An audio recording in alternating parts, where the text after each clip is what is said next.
ട്രെയിലറിൽ എന്താണോ നമ്മൾ കണ്ട അത് തന്നെയാണ് സിനിമ, അതിന്റെ അപ്പുറത്തേക്ക് വേറെ ഒന്നുമില്ല. എനിക്ക് ഈ ഒരു മൂവി ഒരു ഓക്കെ ഫീൽ ആയിരുന്നു, അല്ലാതെ അത് ഗംഭീര മൂവി ആയിട്ടൊന്നും എനിക്ക് എവിടെയും ഫീൽ ചെയ്തില്ല. ഈ ഒരു സിനിമയിൽ എനിക്ക് ആകെ വർക്കായ അല്ലെങ്കിൽ ഒരു പോസിറ്റീവ് എനിക്ക് തോന്നിയത് ഇതിന്റെ ഒരു വിഷ്വലും 3D ഒക്കെ തന്നെയാണ്. അത് നൈസ് ആയിരുന്നു, ആ ഒരു തിയേറ്റർ എക്സ്പീരിയൻസ് കൊള്ളായിരുന്നു. 3D ഒക്കെ നല്ല രസമായിരുന്നു. പക്ഷേ ഓവറോൾ നോക്കുവാണെങ്കിൽ ആ ഒരു മൂവിയുടെ സ്റ്റോറി ആയാലും ആ ഒരു കോൺസെപ്റ്റ് ആയാലും അല്ലെങ്കിൽ സ്റ്റോറി ടെല്ലിംഗ് ഒക്കെ വളരെ ബോറായിട്ടാണ് എനിക്ക് തോന്നിയത്. കാരണം ഫസ്റ്റ് ഹാഫിൽ കുഴപ്പമില്ലാത്ത രീതിയിലാണ് ആ ഒരു സ്റ്റോറി ടെല്ലിംഗ് സ്റ്റാർട്ട് ചെയ്യുന്നത്. ആ ഒരു കോൺസെപ്റ്റ് ഒക്കെ പറഞ്ഞ് ആ ഒരു ബറോസിന്റെ ഭൂതവും ആ നിധി കാക്കുന്ന കാര്യവും അല്ലെങ്കിൽ ആ ഒരു ഹിസ്റ്ററി ഒക്കെ പറയുന്നത് നല്ല രസമായിരുന്നു. പക്ഷെ പിന്നീട് അങ്ങ് പോകും തോറും ഈ സ്റ്റെപ്പ് ബൈ സ്റ്റെപ്പ് അല്ലെങ്കിൽ ഈ സ്റ്റോറി വൈഡർ ആകും തോറും നല്ല ലാഗ് എടുപ്പിക്കുന്നുണ്ട്. എസ്പെഷ്യലി സെക്കൻഡ് ഹാഫ് ഒക്കെ ഒരു കാര്യമില്ലാതെ ഒരുപാട് സ്ഥലത്ത് നല്ല രീതിക്ക് വലിച്ചു നീട്ടി കൊണ്ടുപോകുന്നുണ്ട്. അതൊന്നും എനിക്ക് അത്രയ്ക്ക് വർക്കായില്ല. കാരണം ഈ ഒരു മൂവി ഒരു 10 വർഷമോ 15 വർഷം മുമ്പാണ് റിലീസ് ആയിരുന്നെങ്കിൽ അന്ന് അടിപൊളി ആയിരുന്നേ. കാരണം ഐ ഡിയർ കുട്ടിച്ചാത്തനും ഓ ഫാബിയും സോ അങ്ങനത്തെ ഒരുപാട് മൂവീസ് കണ്ടിട്ടുള്ള ഒരു ഓഡിയൻസിന് മുമ്പിൽ ഇങ്ങനത്തെ ഒരു മൂവി കൊണ്ടുവരുമ്പോൾ അത് വേറെ ലെവൽ ഓഫ് എക്സ്പീരിയൻസ് ആയിരിക്കും. പക്ഷേ ഇപ്പോഴത്തെ ഒരു ജനറേഷൻ അല്ലെങ്കിൽ ഇപ്പോഴത്തെ ഒരു ഓഡിയൻസ് അല്ലെങ്കിൽ നമ്മളിപ്പോൾ കാണുന്ന മൂവിയും അല്ലെങ്കിൽ നമുക്കുള്ള ആക്സസ് എന്നൊക്കെ പറയുന്നത് വേൾഡ് വൈഡ് ആണ്. കാരണം പണ്ടെന്ന് പറയുന്നത് ഒരു ലിമിറ്റഡ് സ്പേസ് ആയിരുന്നു. പക്ഷേ ഇപ്പോൾ സിനിമ കാണുന്നവർ അല്ലെങ്കിൽ ഇപ്പോഴത്തെ ഒരു ഓഡിയൻസ് എന്ന് പറയുന്നത് അങ്ങനെയല്ല. അവർക്ക് ഒരു വൈഡർ ഓഫ് ഓപ്ഷൻസ് ഉണ്ട്. അവർക്ക് ഒരുപാട് ലാംഗ്വേജസ് ഉണ്ട്, ഒരുപാട് ജോണേഴ്സ് ഉണ്ട്, പല രീതിയിലുള്ള പ്രസന്റേഷൻ ഉണ്ട്, പല വിഷ്വൽസ് ഉണ്ട്, പല രീതിയിലുള്ള സ്റ്റോറി ടെല്ലിംഗ്. സോ അങ്ങനത്തെ ഒരു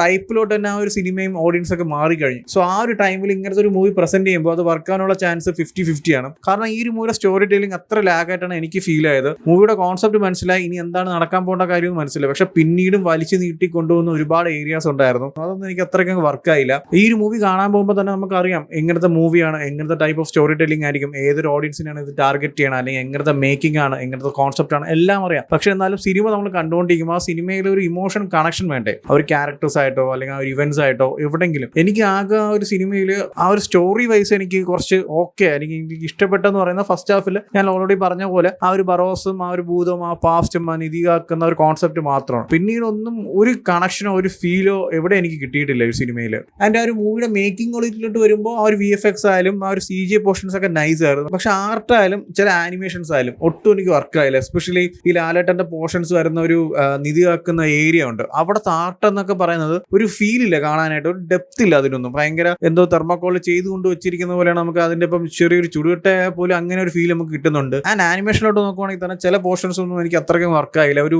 ഉഡു എന്ന് പറയുന്ന ഒരു ക്യാരക്ടർ ഉണ്ട് ഇടയ്ക്ക് വരുന്ന ട്രെയിലറൊക്കെ നിങ്ങൾ കണ്ടാണ്. അത് കുറച്ച് ഏരിയാസിൽ ഓക്കെ ആയിരുന്നു, കുറച്ച് ഏരിയാസിൽ എനിക്ക് ഒട്ടും വർക്കായില്ല. ആൻഡ് അതുപോലെ തന്നെയാണ് ലൈവ് ആക്ഷൻ നടന്നുകൊണ്ടിരിക്കുമ്പോൾ പെട്ടെന്ന് ഒരു കട്ട് വന്നിട്ട് ഒരു ഫുള്ളി ആനിമേഷൻഡ് ആയിട്ടുള്ള ഒരു സോങ്ങിലോട്ട് പോകുന്നുണ്ട്. ഒരു അണ്ടർ വാട്ടർ സീക്വൻസ് ആണ്, അതൊക്കെ ഭയങ്കര ബോറായിട്ടാണ് എനിക്ക് ഫീൽ ആയത്. ആൻഡ് പിന്നീടുള്ള കാര്യം എന്ന് വെച്ചാൽ ഇതിനേക്കാളും വർക്കാവത്ത അല്ലെങ്കിൽ ഇതിനേക്കാളും വെറുപ്പിക്കലായിട്ട് തോന്നി എന്ന് പറയുന്ന ക്യാരക്ടേഴ്സിന്റെ പെർഫോമൻസ് ആണ്. ലാലേട്ടന്റെ പെർഫോമൻസ് ഒക്കെ അടിപൊളിയായിരുന്നു. ആ ഒരു ക്യാരക്ടറുടെ പുള്ളിക്കാരൻ നല്ല രീതിക്ക് തന്നെ പെർഫോം ചെയ്തിട്ടുണ്ട്. ആൻഡ് എസബല എന്ന് പറയുന്ന ഒരു കുട്ടിയും ആ ഒരു ക്യാരക്ടറും നല്ല രീതിക്ക് തന്നെ പ്രസന്റ് ചെയ്തിട്ടുണ്ട്. പക്ഷെ ബാക്കിയുള്ള ഒരുപാട് ക്യാരക്ടേഴ്സ് ഉണ്ട്, അവരൊന്നും ആരാന്ന് പോലും അറിയത്തില്ല. മലയാള സിനിമയിലൊന്നും ഇതിനു മുമ്പ് വന്നിട്ടില്ലാത്ത ഒരുപാട് ആൾക്കാരുണ്ട്. അതിൽ പിന്നെ നമ്മുടെ മിന്നൽ മുന്നിലെ വില്ലൻ ഉണ്ടല്ലോ, പുള്ളിക്കാരൻ ഒരു ക്യാരക്ടർ ചെയ്യുന്നുണ്ട്, അത് നല്ല രീതിക്ക് വെറുപ്പിക്കുന്നുണ്ട്. ആൻഡ് അതുപോലെ തന്നെയാണ് ഒരുപാട് പേരുടെ പെർഫോമൻസും അത്ര ശോകമായിരുന്നു. ആൻഡ് ഒരു അമച്ചർ ഫീൽ ആയിരുന്നു. 1 2 3 സ്റ്റാർട്ട് ആക്ഷൻ എന്ന് പറയുന്ന ടൈമർ വെച്ചൊക്കെ അഭിനയിക്കത്തില്ല, അതുപോലത്തെ ഒരു ഫീൽ ആയിരുന്നു. ഒരുപാട് ക്യാരക്ടേഴ്സ് ഈ ഒരു മൂവിയിൽ ആകെ കൊള്ളാം, അല്ലെങ്കിൽ ഒരു ക്യാരക്ടർ വൈസ് നല്ല രീതിക്ക് പെർഫോം ചെയ്തിട്ടുള്ളത് ലാലേട്ട് മാത്രമാണ് എനിക്ക് ആ സിനിമയിൽ തോന്നിയത്. ബാക്കി എല്ലാവരുടെ പെർഫോമൻസും ഭയങ്കര ഓവറും ഭയങ്കര ശോകമായിരുന്നു. ആൻഡ് ഈ ഒരു മൂവി ഒരു ടാഗ് ലൈൻ ഉണ്ടല്ലോ, ആ ഒരു കൊച്ചുകുട്ടികളുടെ മൂവി എന്നൊരു ടാഗ് ലൈൻ,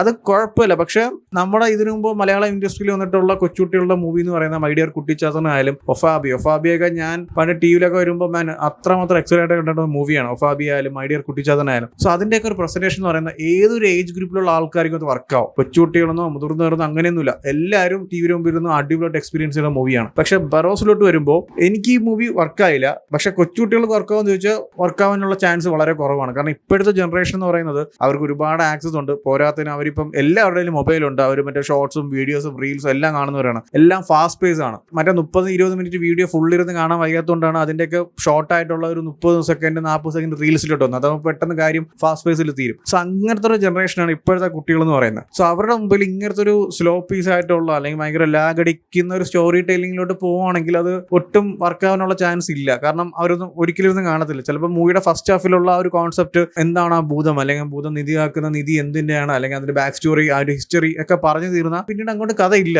പിന്നീട് അങ്ങോട്ട് അവർ എൻ്റെ മൂവി ഇങ്ങനെ വലിച്ചു നീട്ടി കൊണ്ടുവന്ന ഒരു ഫീലാണ്. സോ അതുകൊണ്ട് തന്നെ ഇപ്പോഴത്തെ ജനറേഷനിലുള്ള കുട്ടിക്ക് ഈ ഒരു സ്റ്റോറി ടെല്ലിംഗ് ഇഷ്ടപ്പെടുമെന്ന് ചോദിച്ചാൽ ഒട്ടുമില്ല. ഒരിക്കലും അവർ എനിക്ക് തോന്നുന്നില്ല ഇരുന്ന് കാണുമെന്ന്. കാരണം അത്ര സ്ലോ പീസ് ആയിട്ടാണ് എനിക്ക് ഇതിന്റെ സ്റ്റോറി ടെല്ലിംഗ് ഫീൽ ആയിട്ടുള്ളത്. സോ ഓവറോൾ സിനിമ എനിക്ക് ഓക്കെ ഫീൽ ആയിരുന്നു. ആ ഒരു വിഷ്വലും ആ ഒരു 3D ഒക്കെ വെച്ചിട്ട് ഒരു നൈസ് എക്സ്പീരിയൻസ് ആയിരുന്നു 3D വൈസ്. പക്ഷെ സ്റ്റോറി വൈസും ആ ഒരു സ്റ്റോറി ടെല്ലിംഗും അല്ലെങ്കിൽ ആ ഒരു മൂടെ കോൺസെപ്റ്റ് ഒക്കെ എനിക്ക് അത്രയ്ക്കൊന്നും വർക്കായില്ല, അല്ലെങ്കിൽ ഒട്ടും വർക്കായില്ല എന്നാണെങ്കിൽ തന്നെ പറയാം. ആൻഡ് ഈ സിനിമ കാണാൻ പോകുന്നവരുടെ അടുത്താണെങ്കിൽ ഒരു കാര്യം ഞാൻ ഇപ്പോഴേ പറയാം, മൈൻഡിൽ ഒരു കാര്യം വെക്കുക, സിനിമ ടാർഗറ്റ് ചെയ്യുന്ന ഓഡിയൻസ് ഓഡിയൻസ് എന്താണ്, അല്ലെങ്കിൽ സിനിമയുടെ കോൺസെപ്റ്റ് എന്താണ്, ഏത് രീതിയിലുള്ള സ്റ്റോറി ടെല്ലിംഗ് ആണെന്നാണ്. അല്ലാതെ ലാലേട്ടന്റെ മറ്റേ ഭയങ്കര ആക്ഷൻ സീക്വൻസും മാസ് ഡയലോഗ്സും പറഞ്ഞിരിക്കുന്നു അതൊന്നുമില്ല. ഒരു പക്ക കുട്ടികൾക്ക് വേണ്ടിയിട്ടുള്ള ഒരു കോൺസെപ്റ്റിലാണ് സിനിമ, അല്ലെങ്കിൽ ആ ഒരു ഓഡിയൻസിനെ ടാർഗറ്റ് ചെയ്തിട്ടാണ് സിനിമ പ്രസന്റ് ചെയ്തിരിക്കുന്നത്. സോ ആ ഒരു മൈൻഡ് സെറ്റ് കാണുക. എനിക്ക് എന്തായാലും ഓവറോൾ എനിക്ക് ഒരു ഓക്കെ ഫീലാണ്. അതിന്റെ അപ്പുറത്തേക്ക് വേറെ ഒന്നുമില്ല. സോ എന്തായാലും ചെക്ക് ചെയ്ത് നോക്കുക. ഓൾറെഡി ഈ ഒരു മൂവി കണ്ടവരാണെങ്കിൽ നിങ്ങളുടെ ഒപ്പീനിയൻസ് എന്താ വെച്ചാൽ കമന്റ് ചെയ്യൂ. വീഡിയോ ഇഷ്ടപ്പെട്ടാൽ ലൈക്ക് ചെയ്യൂ, ഷെയർ ചെയ്യൂ. ഇതുപോലത്തെ കൂടുതൽ വീഡിയോസിനായി ചാനൽ സബ്സ്ക്രൈബ് ചെയ്യൂ. Thank you so much.